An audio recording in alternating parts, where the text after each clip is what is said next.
For the CU football team, spring practice isn't about working on your game. Well, okay, it is, but it's a lot more than just figuring out X's and O's.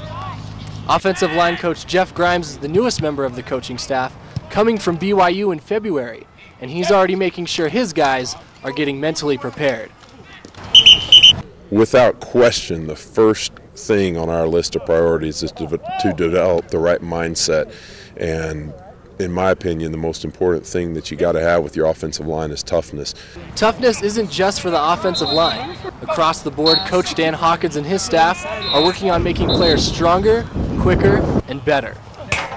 At every position, players are working hard individually so that they can prepare for Hawkins' system in the fall. Wide receivers and passing game coach Eric Keesaw says that springtime is good for getting nitpicky. In spring, there's a lot more technique work.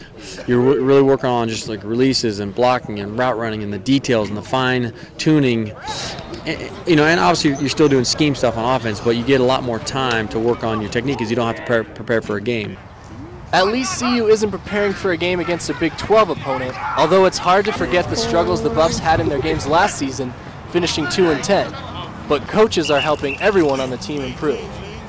While the coaches are working out all the kinks on offense and defense, the quarterback position is up for grabs.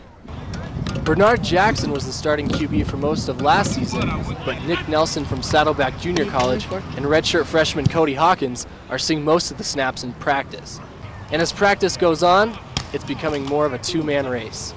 Besides Hawkins, another redshirt freshman is standing out from the crowd. Nate Solder is a 6'8", 270-pound tight end and impresses coaches with his blocking and his hands. But sophomore Ryer Gear has the #1 tight end spot for now. Gear led the team in receiving last year with 24 receptions, 3 of them for touchdowns, and Gear says this team is showing promise. And the last team that our fans saw, that's not the real Buffaloes, and we're a different team, and we're ready to go out there and prove that we're a good team and we can play in the Big 12. Hard-hitting, hand-eye coordination, technique, the Buffs are working as they wrap up this spring. I'm David Billingsley, CU Sports Bag.